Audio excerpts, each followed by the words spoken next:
અમારે સમસ્યા એવું છે સાહેબ, અમે ખેડૂત છે, અમે ખેડૂતના 2000 નો એક કપાનો 1 કિલાના કપાના ભાવ અમે 2000 ના ભાવે અમે ખરીદીએ અને મજૂરાના 300 રૂપિયા મજૂરાનો ભાવ અમે આલીએ, ખાતર પાણી ખાતર દવા તો અમને કઈ બચતું નહીં। તો અમારે સરકારને કહેવાનું કે સાહેબ અમને 2000 સુધીનો ભાવ કપાનો ભાવ કરો અને અમારો અનાજ કલ્યાણ તુવેર કપા અડદિયા ગમે તે અનાજનો ભાવ તમે અમારો વધારો તો અમે આ ખેડૂતનો અમારે લગ્ન પ્રસંગનો સિઝન અમારી બેન બેટીને દીકરીને પરણાવવાનો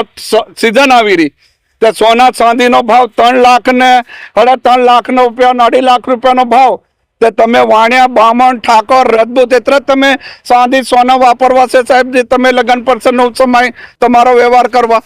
અમારે ખેડૂતનો ભાવ વધેલો હોય તે અમને અમૂળ કોઈ અમારે વ્યવહાર આવે છોકરીને લેવા તે કોઈ 1 વીટી 2 વીટી દાગીના પણ લઈને આવે તો અમને ચાંદી કપાનો ભાવ અમારે છોકરીને પણ વિધવા તરીકે પરણાઈને આપવાનું થાય તો સરકારને અમારે નમ્ર વિનંતી કરીએ કે સરકાર શ્રી સાહેબ, અમારા ભૂપેન્દ્ર પટેલ સાહેબ અને મોદી સાહેબ તમે અમારા કપાનો પણ ભાવ 2000-2500 નો ભાવ વધારો તો અમને દાગીનું કઈ લેવાય અને અમારો પણ ઇજ્જત અમારી હસવાય તો સાહેબ તમે અમને નહીં તમે આતરું હાલો